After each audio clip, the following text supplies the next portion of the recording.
Hello, welcome to Good Afternoon, Ghana. My name is Kenneth Jesse. This afternoon, we'll be discussing stories making headlines across the country and around the world. Today is World Press Freedom Day. How free is the press? We'll be speaking to politicians who will be joining me very shortly. We have Dennis Michaels Abuaje, who is the Director of Local Government Services at the Office of the President, and Elikem Kotoku Elikem Kotoko will also join me. He is the Deputy National Organizer of the Opposition National Democratic Congress. My name once again is Kenneth Jesse. This is Good Afternoon, Ghana. We're back from the break with more.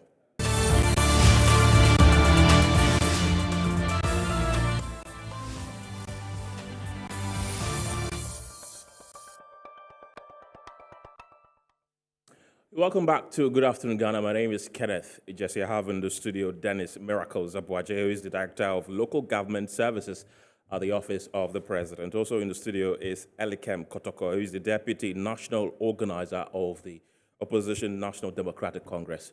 Gentlemen, I want to welcome all of you to the studio this afternoon. Right, I hope you're all doing well. Oh, great. Right. I mean, as a journalist, today is World Press Freedom Day. I want to begin from there. Ghana has not been performing too well on the World Press Index. We've dropped about 30 places in recent times. Let me start with you, Kotoko. What do you think about our press freedom? Do you think the press is really indeed freer as it's supposed to be? Well, if there was thank you so much, Ken. I believe if actually there was a press freedom, you in the media will even be the first persons to be pontificating about it. It is very telling enough that what we all expect is not what we are seeing or witnessing. Many in the media space now are even scared to tell the truth as it is. Some have had to try to learn to treat matters with some velvet gloves or polishing matters in order to stay safe and all that. And because human life preservation is always key. If we have to recall again the lives of those who, the likes of Ahmed Swale, right, who till today we do not know who the perpetrators of that crime were, amongst other things. It's just telling about the truth. And the fact that we keep dropping also tells that we have not been doing well at all. And most especially considering the fact that the present regime is headed by President Akufo-Addo, who once touted himself as a doyen of human rights, as a human rights activist, etc. But suddenly it appears he preaches how do we call it? He practices otherwise from what he's always been saying. And there are a plethora of examples we can cite in reference to these. I do not know if Metro have also been a victim to one of those, but other sister stations and media houses and journalists have been victims in one way or the other. Some have had to be called to pull down stories, been threatened and all that, which is not good for us considering our history and where we've gotten to. Right. So there's a lot of, there's vast room for improvement. And it is also an unfortunate indictment on the regime in particular that from 2016 till date, there has not been any appreciable improvement. And we keep sinking further down, and it's not the best for us, and especially for the image of President Nana Akufo-Addo. Right. Miracles, let me come to you. World Press Freedom Day. Ghana has not been performing so well on the World Press Index. Back in the day, we were performing better than the likes of UK and US, but we've dropped about 30 places in recent times under this regime. What is really happening?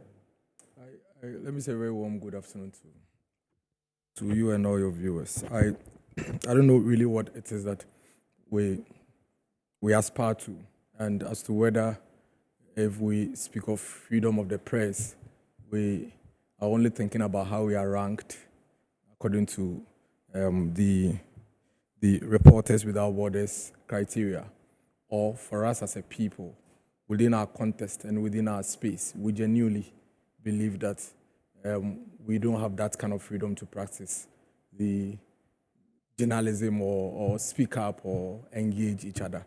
I think that's what we should be looking at. In terms of ranking, so many factors can get involved and not necessarily mean that you are not performing well. It could even be that the first 100 that are above you are probably at 99.2 and you are 98. Doesn't mean that you are not doing well. So you could be on the 105th place on a rank, and all the 104 ahead of you could be doing 95, and you are doing 94. So I think we need to interrogate the issues better than just simply saying that on a certain rank we are not doing well. I mean, we have a country where from morning to the next morning we are discussing politics, and not just politics. The kind of politics where people can call the names of the president and the former presidents.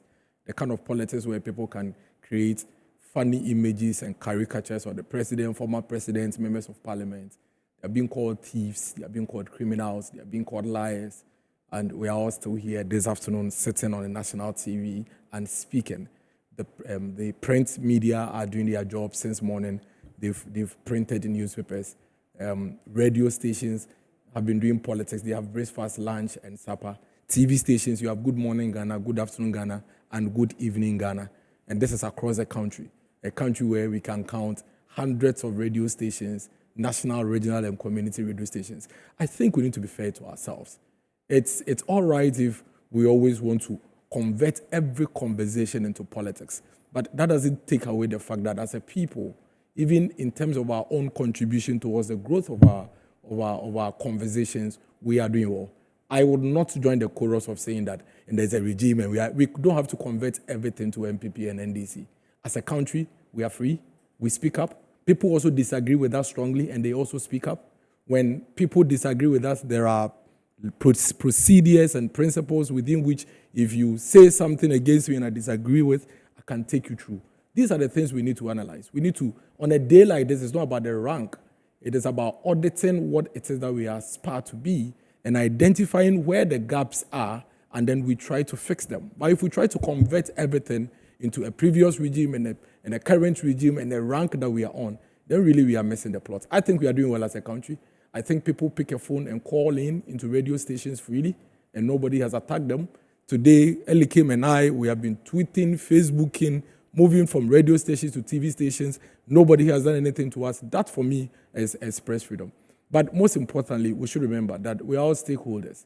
Even the way we carry ourselves as stakeholders in that space, journalists, how we are managing misinformation, disinformation, how we are fixing this misinformation and disinformation, how we are ensuring that we are living up to the principles of the profession that would ensure that even the environment that has been created can be improved upon and all of that. These, for me, are the kind of conversations I think we should be having, and not simplifying it and leaving it as what is the rank we are on and which rank we're in the past. Like I said, you can have a rank of about 180 countries. And if you read the report, I was just looking at the report. If you read the report, it's quite clear.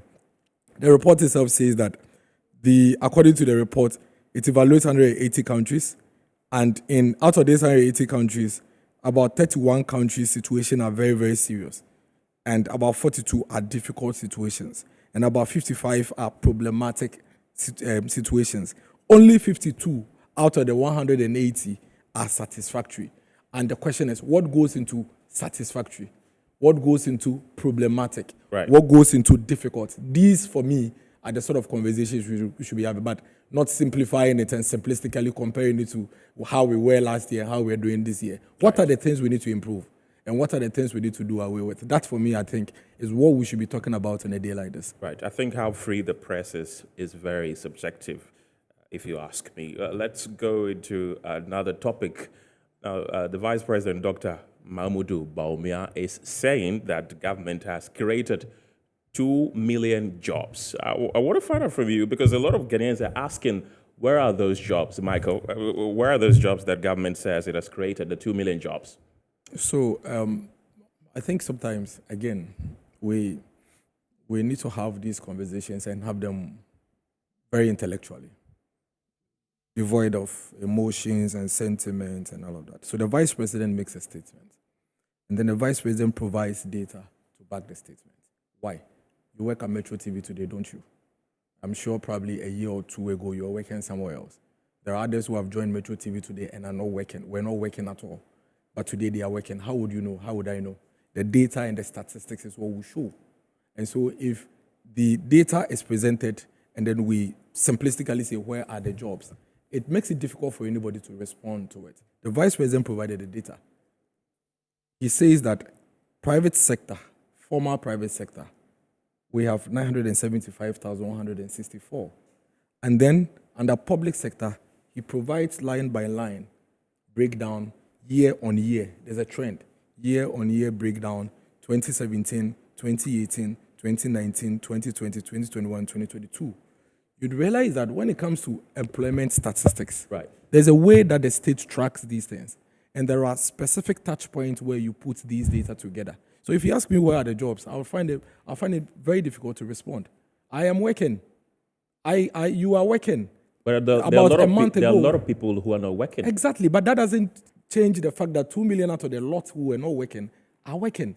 That is where sometimes it's difficult to understand. Yes, there are a lot of people who are not working, but out of the lots who are not working, 2 million of them have found jobs. So the fact that there are still others in my house who don't have jobs means that I'm not working? Is that the conversation? Let's separate the discussion. Are we saying that we are disputing the 2 million because others haven't found jobs yet? Or we are disputing the 2 million itself? We should interrogate the 2 million itself. Otherwise, I'm confused. And I'm sure a lot of people are confused. This is the statistics and data. Interrogate the statistics. There are over how many? 1.2 or 1.5 million Ghanaian children in the senior high school today as we speak. Okay? Thereabout.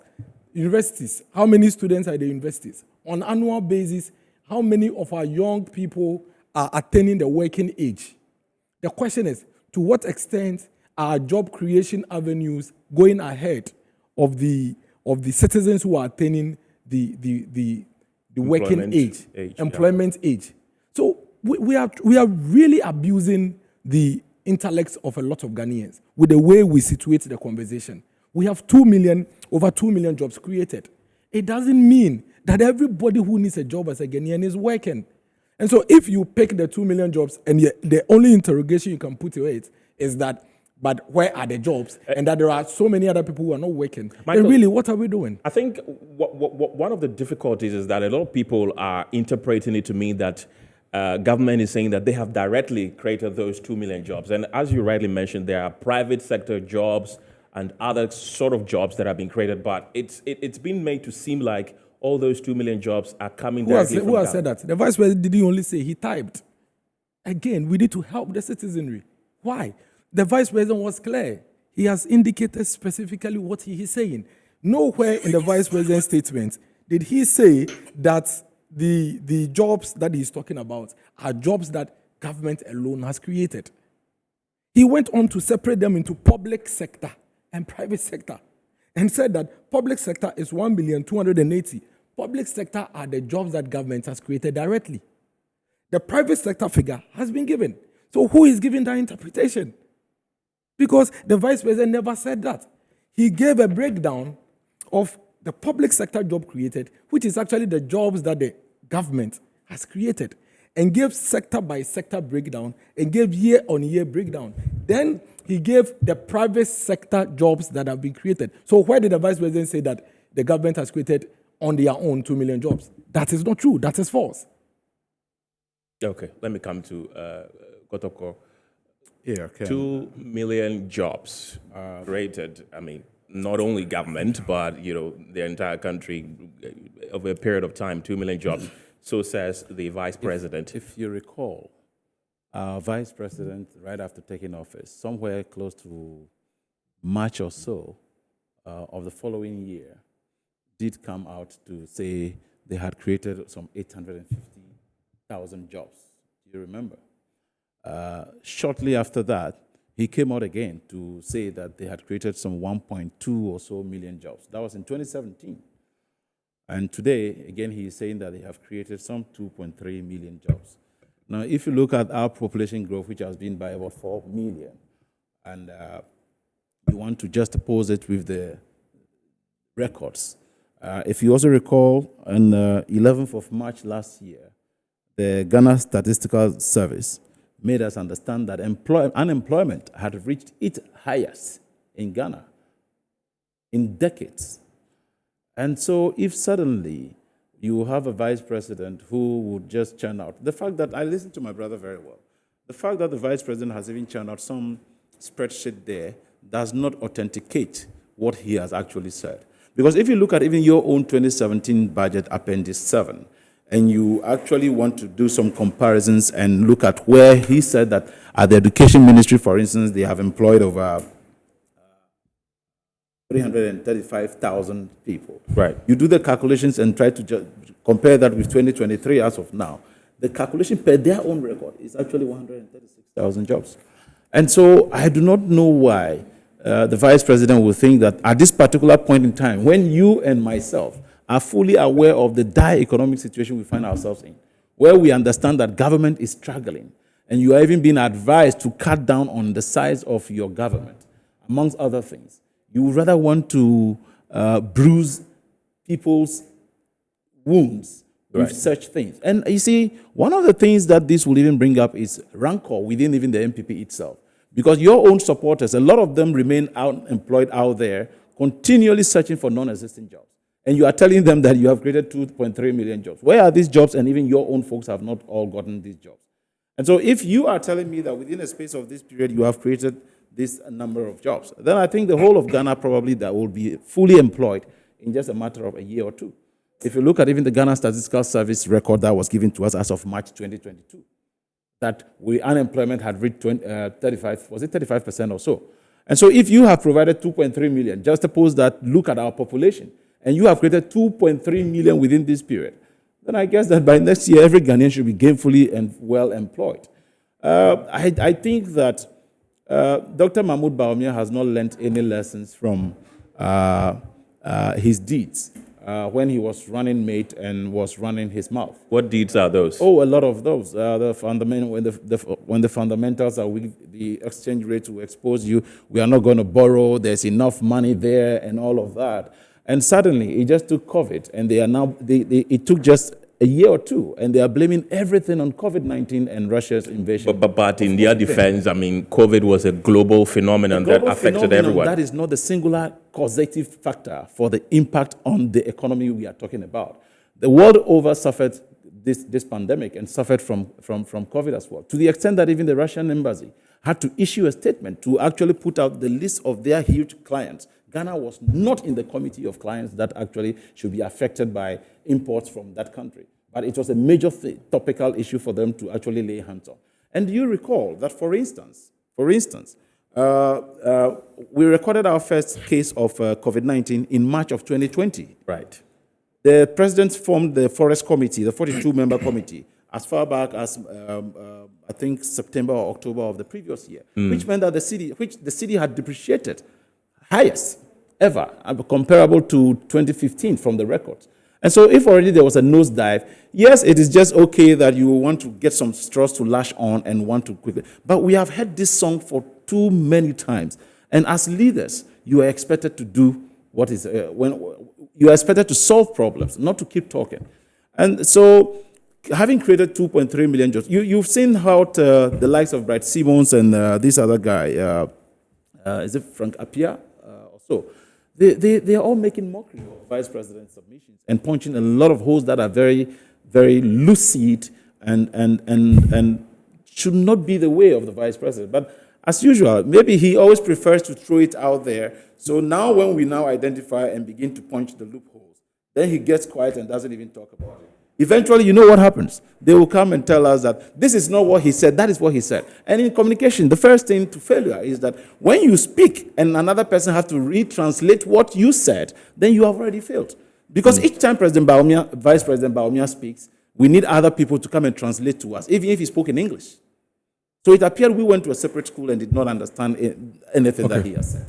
You want to come in? Yeah, I mean, there's a reason why anytime Bawumia speaks, he will have to come in. Because we have an opposition that would consistently lie and twist the issues. I mean, as he sat here, he's mentioned on 3 occasions that the Vice President said he has created 2.3 million. First of all, that's a lie.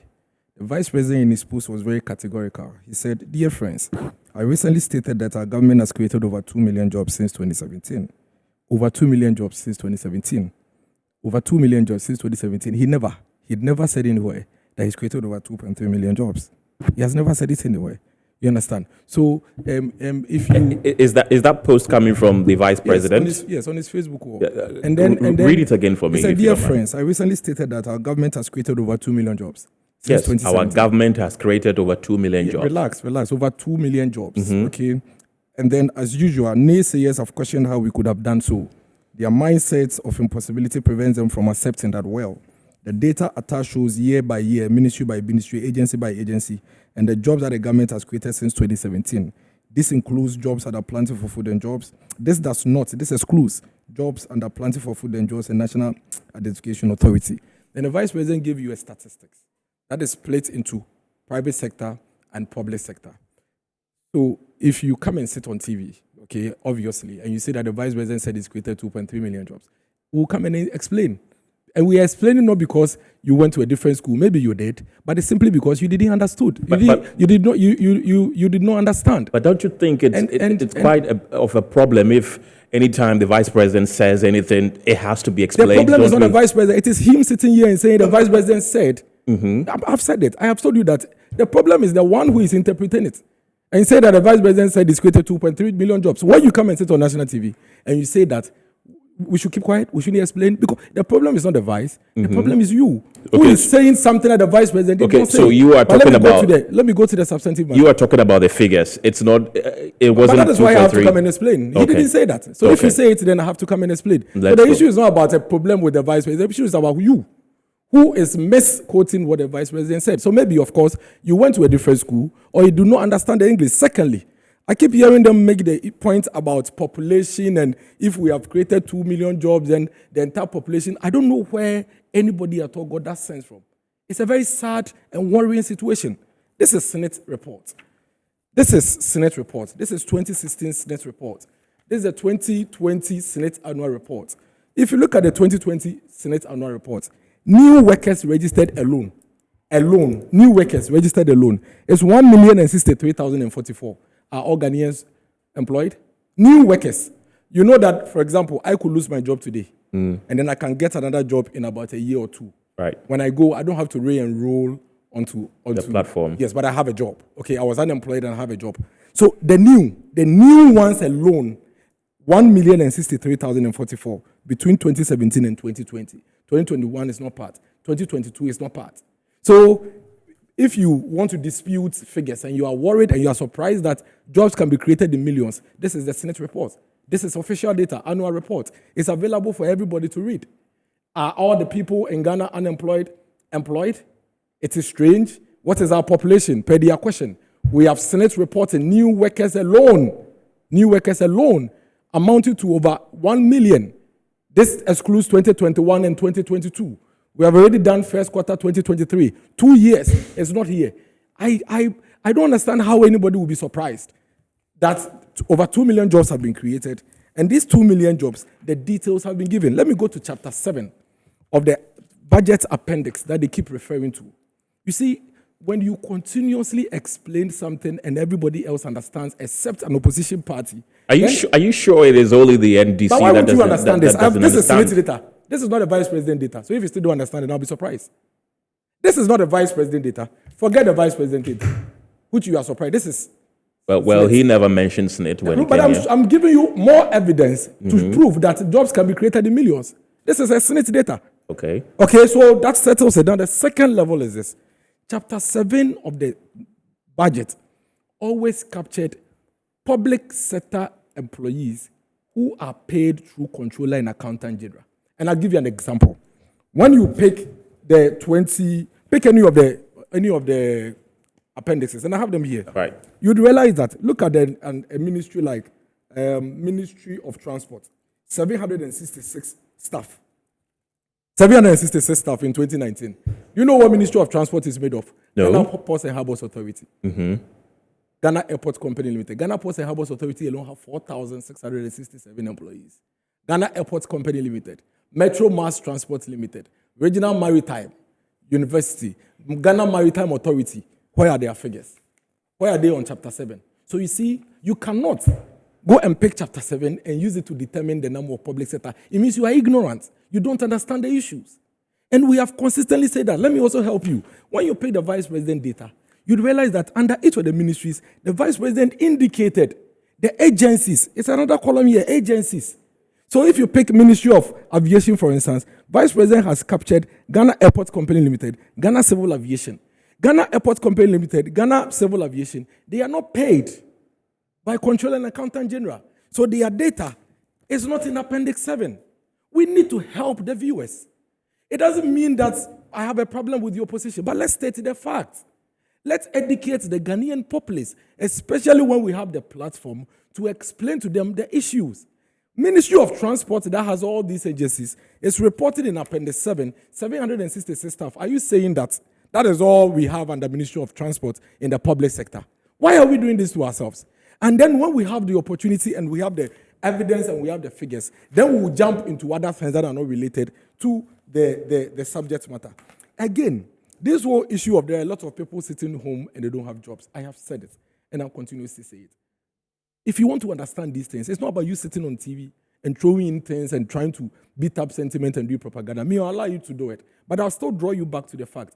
How many people do we churn out every year from all the various, let's say, post-secondary school? You know, at least in Ghana, post-SHS, you can do some kind of job. How many people do we churn out? Put it all together and ask yourself that. If we look at what we are doing year on year, even what Dr. Baumia presented, do we have enough numbers to even capture all those we are churning out every year? No. We are actually churning out a lot more employment-ready citizens, more than we are actually creating. So it is understandable that in spite of the 2 million jobs that have been created, we will still have a lot more Ghanaians who need jobs. What we should be talking about is how we would be able to speed up the process to capture all of these. But really, what are we discussing? The facts are here. The evidence is here. Right. Every single document, official document from SNES, from controller, everywhere shows that a particular government can create jobs into millions. Right. You may disagree. It is surprising to you. It's an impossibility to you, but that has been done. And it is backed by the facts. Right. Let me just conclude by this. Okay. If you pick the 2016 Senate report, the NDC also created some jobs. The figures are there. So take the 2013, 14, 15, 16, the 4-year period, 706,000.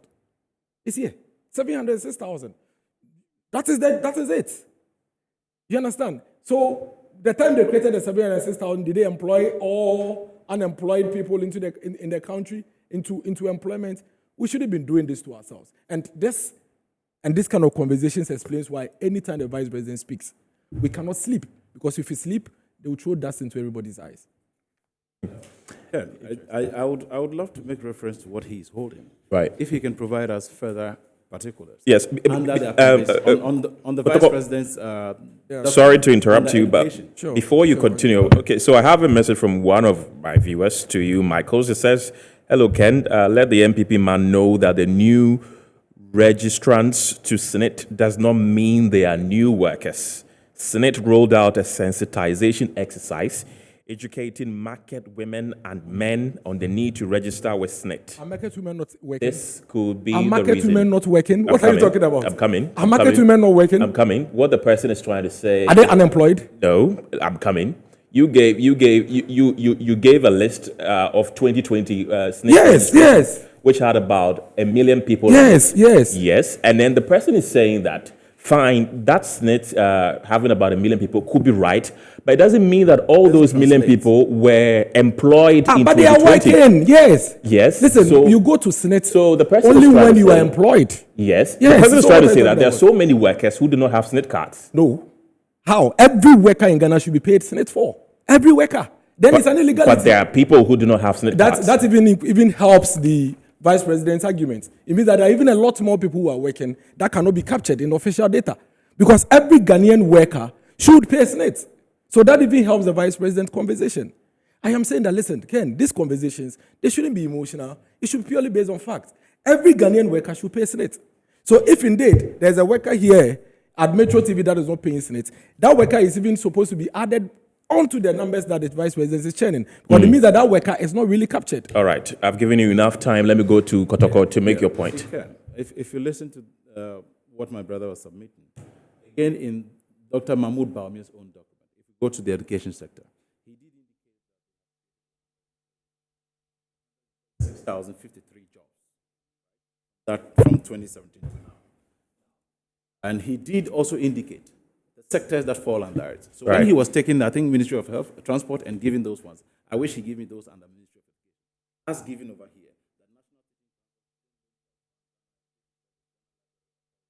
Sure. Now, the staff strength of the Ministry of Education as of 2017 was 355,641. Ministry of what? Education. Okay. The current strength of this same ministry, according to their own budget, 2023, that's the same Appendix 7 of the 2023 budget statement, says is 387,074 minus 355,641 from 387,074. The result you get is 31,433. And not 100. Kindly move the microphone to your right side so viewers can hear you. Yes. Okay, go ahead. So so do I have to go over again?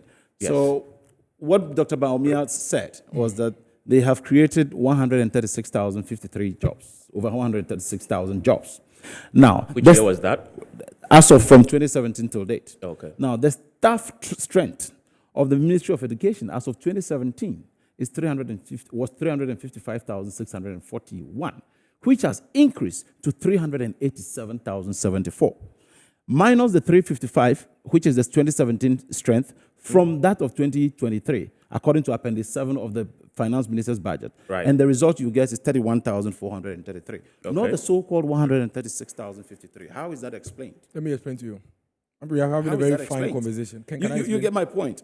And so I think that I understand when my brother says that this is without emotions. Obviously, nobody is actually expressing emotions over here, and nobody wants to do that. But the fact remains that when you put out figures, like we said, if even, for instance, you have done a sensitization program, I was going to come to that. And I recall that was about 3 months ago, 4 months ago, before elections, when there was this sensitization program that people should go and do and all of that.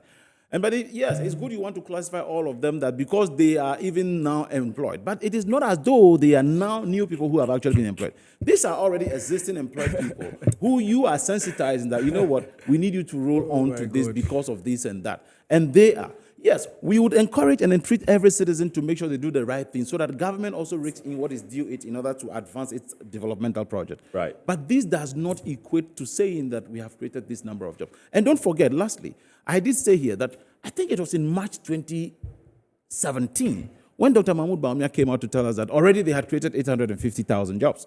Shortly after that, it was 1.25 million jobs. And so from 2018 to 2023, he wants us to believe that they could only add how many? About 500 or 200,000 jobs? How is it possible that within the first year, you created 800,000? A little above the first year, you jumped to 1.2, was it 1.215 or so? And then suddenly, today, it is only over 2 million. And I know when my brother was trying to talk about the inaccuracies, yes, a 2.3, 2 million, we are talking of being within the same. If he wants me to take the 300 out to sound more relevant, 2 million jobs, that is what we are talking about. And so it is worrying when especially you get out on the streets and know the hardships of people, when you know what people are going through, when you understand that, look, there are a lot of people out there who could never have been said to be employed. Unless probably government want to also classify people who are underemployed as people who are employed. But when people who are underemployed are obviously classified as people who are employed. Yes. You see, so if you want us to know that, let us know what exactly you are talking about. So we have a proper appreciation of what levels of employment you are creating. Don't forget that even under this regime, a lot of people have rather lost their jobs. Many from the banking sector, from the construction sector, etc. How are we recording all those ones? But rather, we are now saying that we have created this number of jobs. Even their own NAPCO. What's happened to it so far? So I think that Dr. Mahmoud Baumia needs to come again, but it's in his own interest, and he may decide not to do so. It's interesting that, like Miracle is explaining, that they would always have to come and explain. The NDC has never been confused over whatever Dr. Mahmoud Baumia said. I have rather seen that it is just for some mischievous purpose that whenever Dr. Mahmoud Baumia speaks and a hole is being punched, then we have to turn and twist it in this way. And it's normal in the NPP, you know, when they tell you we are doing one village, one dam, 1 million per constituency, it doesn't mean we are giving you 1 million. It actually means that we'll give you projects worth 1 million. When we say we are giving you one village, one dam, one district, one factory, it didn't mean that we are coming to build this on that. When we said one village, one dam, we didn't mean it was actually a dam. We meant just dug out. So it's very difficult for us to now even be able to take comprehension lessons from the NPP because we get confused as to what exactly even they mean. Right. Again, we'll not be distracted. I think I'll still come back 30 to seconds, please, because we have to go for a break. But I have to explain. Maybe then you should go for the break and come. Yes, I have to explain. Let's go for a break. When we return from the break, Galamsey has still not ended. And also, Professor FrimpongBoateng's Galamsey report is also being investigated by the Office of the Special Prosecutor. We have more after this break. Stay tuned.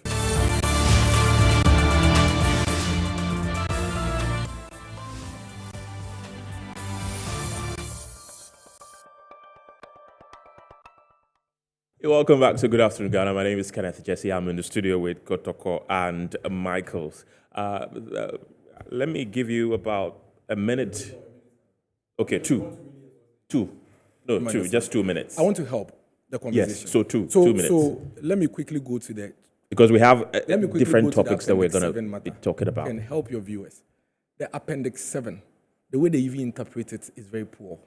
So the NDC is picking 2017 Ghana Education Service staff strength, as reported in Appendix 7, and then picking 2023 and making a deduction and saying that when you take it out of this, you get this, and that's the number of jobs. It's a very poor way of doing the mathematics, and I'll explain to you. That is why Dr. Bawumia is providing employment figures. He didn't just take the 2020 and 2017. He gave year on year, and there's a reason why. The same Appendix 7, 2017, GES in the Appendix 7 reports 355,641. 2018, the same Appendix 7 reports 308,702. What it means is that between 2017 and 2018, based on the Appendix 7, and it's all here, based on the Appendix 7, 46,859 people left GES. And then in 2019, the same Appendix 7, 2019 budget, reported 435 is here. What it means is that between 2018 and 2019, do you know what happened? 126,706 people were added. Does it mean that we employed 126,706 between 2018 and 2019 per their calculation? You go to 2020.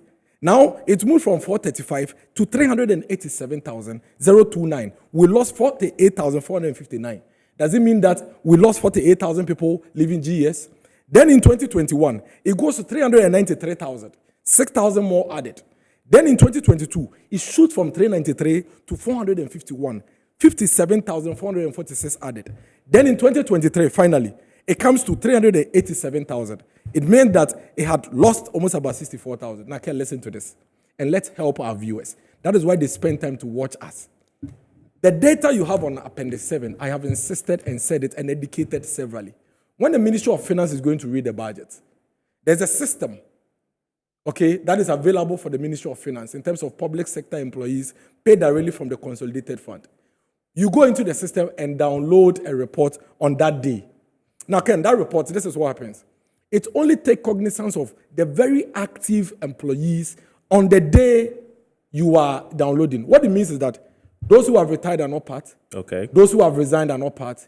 Those who are on paid leave, those who are on unpaid leave are not part. Those who have died? Those who have died, those who are on suspension without leave are all not part. And that explains why if you pick each of the years, you see that in some years, there's an addition of 126,000. In other years, there's a less of 46,000 and all of that. If I'm to go by that analogy that the NDC is making, do you know what it would mean? What it would mean is that MPP will just pick the nominal figures, the added figures, and say that even the 136,000 that the Vice President quoted is even small. You cannot use Appendix 7 to do this discussion. And I have explained and educated and explained severally.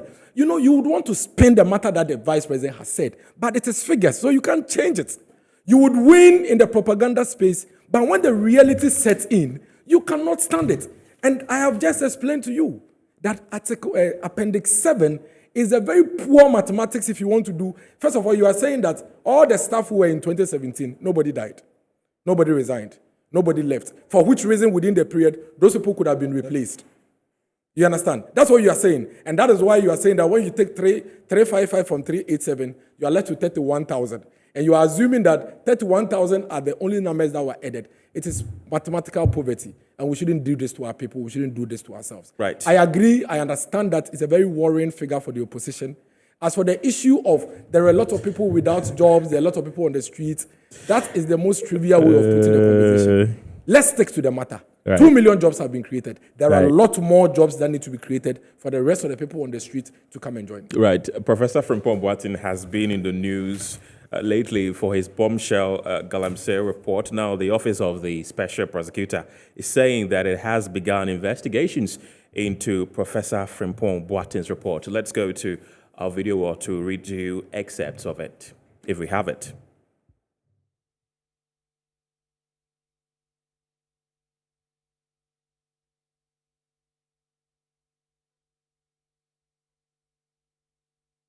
Right, so I'll read just a few of it. This is illegal mining update. On 10th October 2022, the Office of the Special Prosecutor published that it had commenced investigation into suspected corruption and corruption-related offenses in respect of illegal mining. It was stated that an investigation targeted the activities and expenditure of the dissolved Inter-Ministerial Committee on Illegal Mining, especially in respect of the seizure and management of excavators, machinery, road vehicles, and gold nuggets, and officials of the Ministry of Lands and Natural Resources, the Forestry Commission, and other public officials and private persons. The OSP acknowledges the recent calls for action and investigations into these matters by the public and civil society following the publication of a report on parts of these matters authored by a former Minister for Environment, Science, Technology, and Innovation and head of the dissolved IMCIM. So those are excerpts of it by the Office of the Special Prosecutor, signed by the Special Prosecutor Kisi Ejabin on 2nd May 2023. I mean, by now, I believe that we all have heard this report. We've seen excerpts of it. We've heard some of the things that have been captured in it. One of them was that there was an illegal mining activity going on in the backyard of President Akufo-Addo's Chebi residence, which the president recently took people there, and then we were told that those are not true and all that. Let me start with you, Kotoko. The Office of the Special Prosecutor has begun investigation into this. We don't know, we cannot preempt what's going to happen, what's going to come out of it, but what do you see coming out of it? Do you think we could get a fair, result? It's not only what I see, but I also can tell that this is a further indictment of the president, knowing that he actually appointed a special prosecutor, and the special prosecutor finds this worthy of investigation. And ever since this report came out, the first things we heard from them was that, this is not an official report, but they have all found time now to be responding to something they claim was not official. Why would they not rather choose to be mute because it is unofficial, and so that we deal with this matter? As we speak, even the president's own appointee, cabinet minister for that matter, Jinapo, did say that matters contained in that document require some investigation, and he feels that they should not sit aloof and must look into it. This is another appointee of the president himself. And to date, the president doesn't find it worthy when he even engaged with the public recently to say a word on that when it is an indictment on his integrity. Don't forget that this is a president who told you, myself, and all Ghanaians that he, as president, was prepared to put his presidency on the line in the battle against Galamsey. He fought it, lost miserably, but he could not say a single word to even apologize for those things. Do you think he's lost the battle against Galamsey? Very well. We procured drones at millions. We don't know what those drones are doing. Galamsey is thriving and doing well. It appears that cronies, friends, allies of their own regime are the very ones benefiting from this.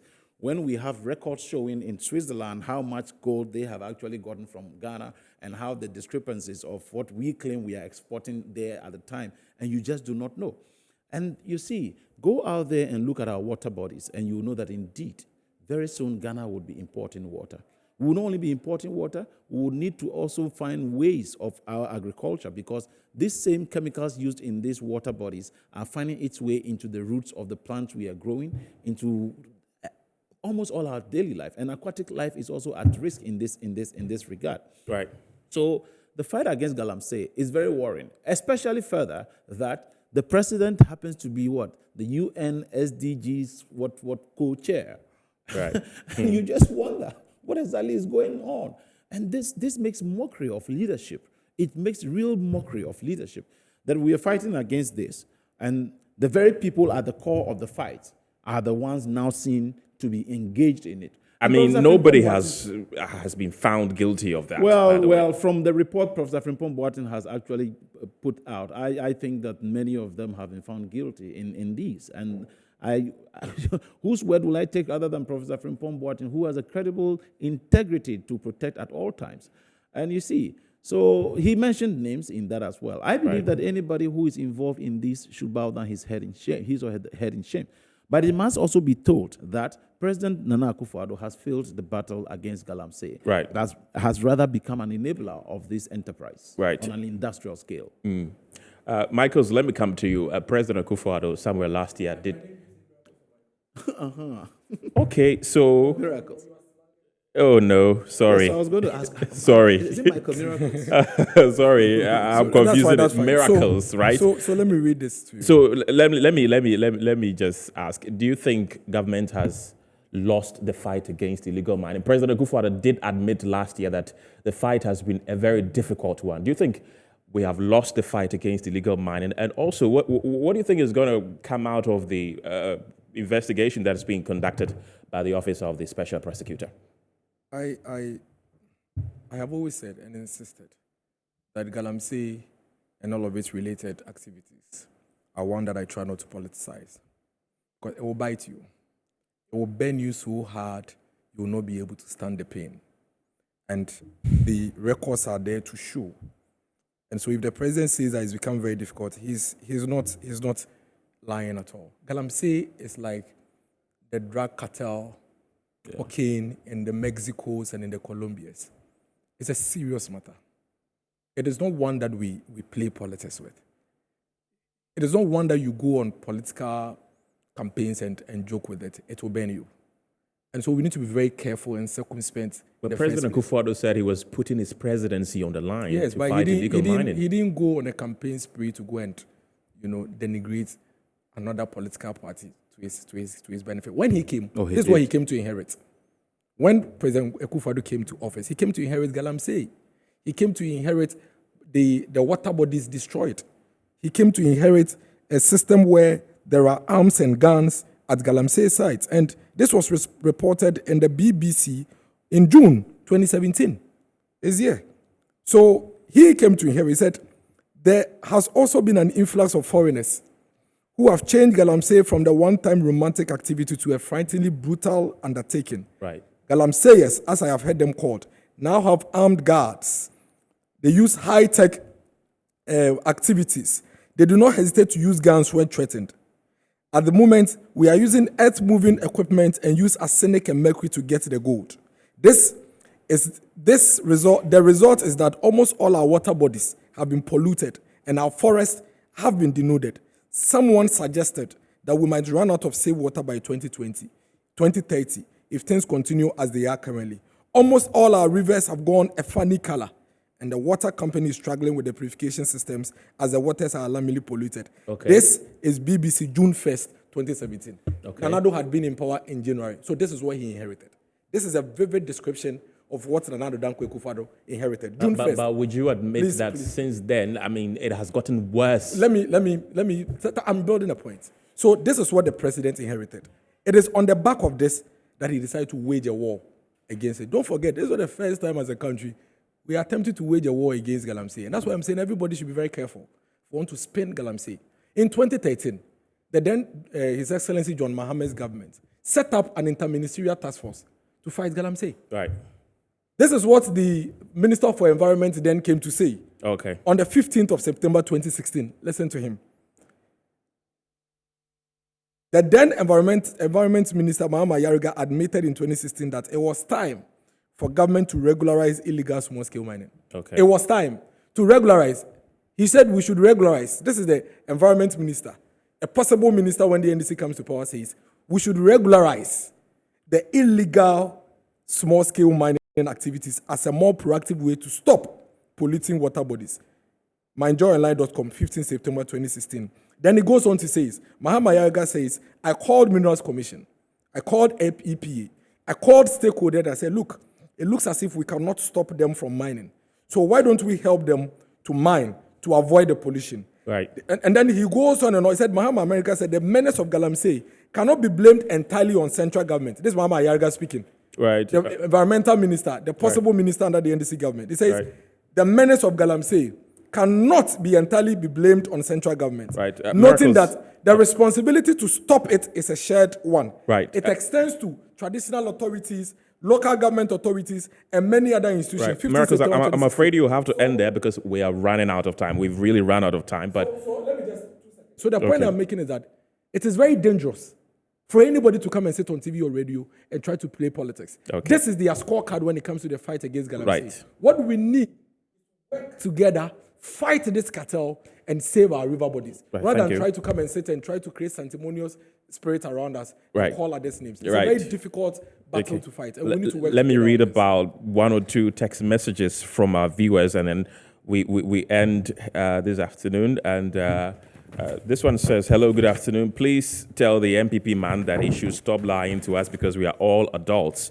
He should get some integrity to them and future children. This one says, please tell Miracles that he can keep on deceiving himself and their foot soldiers. We are fed up with the MPP and their lies. From John in Tamale. I'm afraid time is not on our side, so we will have to wrap up here. But gentlemen, thank you very much for coming this afternoon. Dennis Miracles Abwaje is with the MPP, and Elikem Kotoko is the Deputy National Organizer of the NDC. This has been Good Afternoon Ghana. My name is Kenneth Jesse. Thanks for watching. See you next time.